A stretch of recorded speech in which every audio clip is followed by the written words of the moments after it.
Are they still having snipe wars? Or well, oh my god, they still are.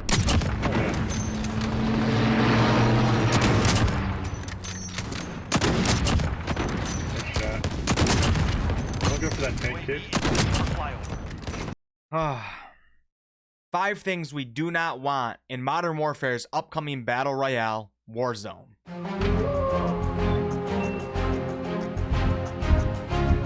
Welcome back, guys, for another Warzone video. That clip that you saw in the intro was me sniping. I'm going to talk about that in point number 5 of this video. For anyone who doesn't know what Warzone is, it's Modern Warfare's upcoming Battle Royale game mode, and it's coming, hopefully, pretty soon.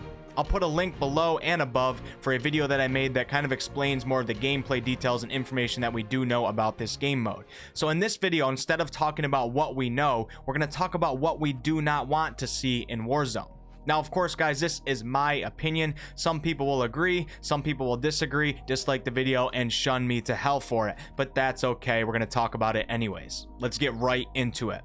Number 1, a map that is too big. As exciting as a big map sounds, I am a little worried that the map in Warzone might be too big. I'm really excited to have a large map, especially with 200 players, but I think most people want to be engaged in the game at all times versus not seeing an enemy team for 15 minutes out of the game. So yeah, a big map is good, but I don't want one that is too big for the player count. 200 players is a lot, so it's hard to judge the Warzone map right now, and many factors will come into play, like where are the hot zones, how fast the bubble is moving, etc. But if the map ends up being too big and everyone is too separated from each other, Infinity Ward and Raven might have to start the match with the storm gas bubble already closing off parts of the map. Now that could actually work fine, but let's just hope the map is designed perfectly for the 200 player count. Really, time will tell with that, because Infinity Ward can't really gauge that truly until they have thousands of people playing the game for a week or so, and then the reality of it will set in. Number 2, we don't want the revive system to be too forgiving. Now, I really enjoy the idea of these revive tokens and the Gulag Prison 1v1s to allow you to come back into the match.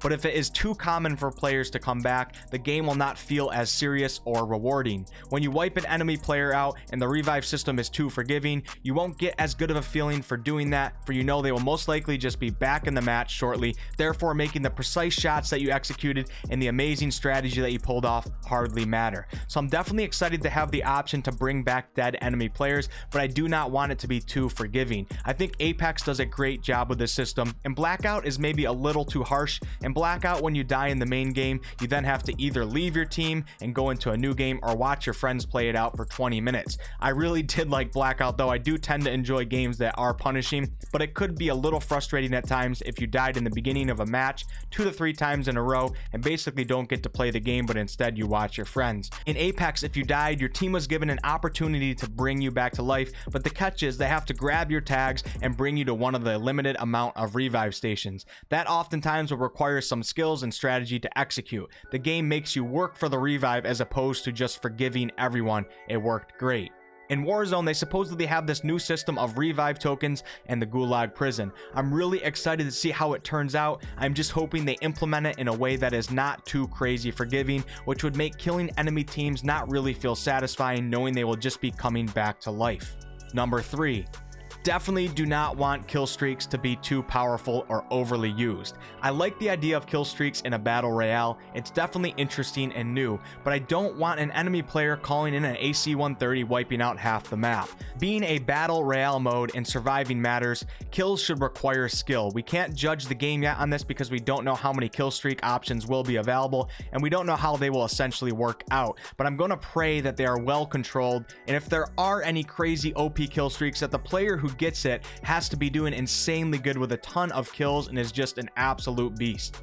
Imagine getting a care package in a battle royale game and getting like a K9 unit. God, I missed that kill streak. And then that player calls in the K9 unit, a skilled enemy team which is in a next door building gets overrun by the dogs and your team wins. It sounds kind of cool, but it would ruin the game for many people and add too many luck factors into it. Well-controlled kill streaks that are earned by the player could be a really cool aspect to the game. Let's see how it turns out. Number 4, shotguns. Get rid of them all. I never want to see a shotgun again. I'm just kidding, guys. I like shotguns being in games, but they definitely need to be implemented in a careful way in terms of their power and range. The way that shotguns will be implemented in Warzone definitely does worry me a little, to say the least. Anyone else here play Modern Warfare multiplayer during the first month or two that it was out? Any of you guys remember getting murdered from the 725 from insane ranges and just stupid situations? Well, I do. Here's a refresher course. Confirmed. He's one more. What? Look how far he is. Right, RJ, right. What? You get them tags outside. You can tie it up almost. This is a 725. Are you kidding me? What the? So yeah, guys, if something like that happens in Warzone, it can be a big problem. Why? Well, in multiplayer, when it was happening, yes, I hated it, my friends hated it, and it was a problem too, but you still respawn and you are right back in the game. In Battle Royale games, dying usually has much larger consequences than playing in multiplayer.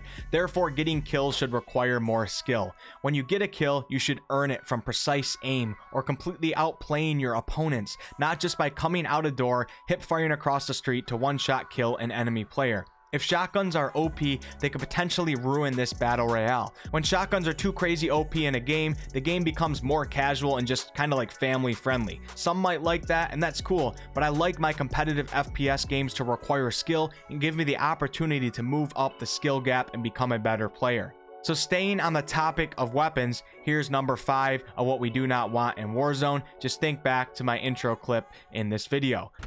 Are they still having snipe wars? Or well, oh my god, they still are.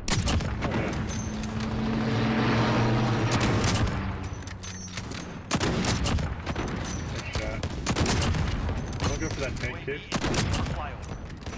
Sniping to be too easy. Now, many people might disagree with me here because you want to be able to snipe good even if you have not developed the skills. I get it. I really do. It is frustrating using a weapon that is very hard to use and requires a lot of practice. Maybe you just don't have time to do that, or maybe you just suck. I don't know. But I get why many people want weapons to be easy to use.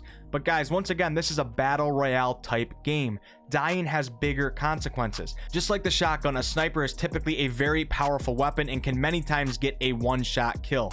Modern Warfare multiplayer, in my experience, when playing especially ground war, the sniping is just too easy. I like to think I'm a pro, but I know that honestly it's just because there's virtually no sway with the sniper rifles, hardly any bullet drop, and the hitboxes feel fairly large. In ground war, it's not the end of the world though, because like multiplayer, if you get killed, you respawn right away and don't really lose anything. But in Warzone, man, there's going to be players who have been in the match for 15, 20 plus minutes. They have 10 plus kills, a ton of loot and cash in them, and if they get dropped by a dude who is 5 football fields away, who is using a sniper and didn't even have to account for much bullet drop or any sway on the sniper scope, it just sucks. You die and you have no idea if the guy who killed you is actually a good player or not, because everyone can use a sniper rifle easily.